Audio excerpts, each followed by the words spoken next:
The NFL draft has finally wrapped up and Shedeur Sanders is headed to Cleveland. Here are some pros and cons of him becoming a Brown. Right off the bat, Shedeur was drafted to a team that has a weak quarterback competition. And when I say weak, I'm talking about SpongeBob with anchor arms. You have an injured Deshaun Watson. You have Joe Flacco, who's on the very tail end of his career. And let's be real, at this point, Flacco done earned his stripes, so now he collecting checks like a sneakerhead. You have Kenny Pickett. And last but not least, you have Dillon Gabriel. So I feel like it's safe to say not only is it realistic that Shedeur could possibly make the team, but it's also realistic that he could eventually get some starts under his belt, depending on how good he does once he gets under center. The next pro is, and Shedeur, I know you're going to love this one, this is about to be the best offensive line you've been behind in your entire football career. See, the Cleveland Browns have 3 all-pro offensive linemen. You have Conklin, you have Teller, and you have Bitonio. So with that being said, you get a little bit more time to cook. Now, don't get it twisted. This is still the pros, so you still gonna have to keep your head on the swivel.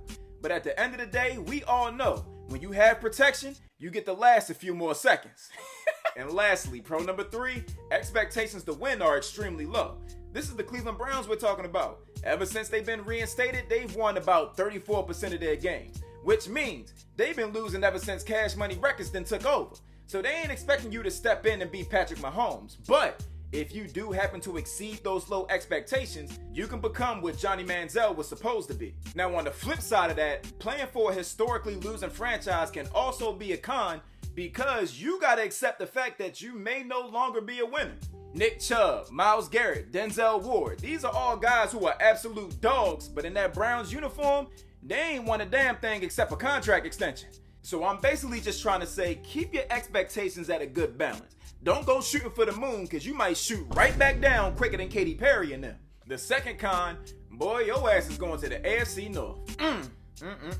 The toughest division in football where rivalries are still rivalries. So you gonna have to bring your toughness, brother, because things ain't sweet on this side. You ain't gonna be able to get past with the Flash, because that's gonna make them want to get on your ass. Pause. And last but not least, the media is going to be loud. Now, I'm not saying this in the sense of disrespectful talk. I mean, the Sanders family as a whole is used to that.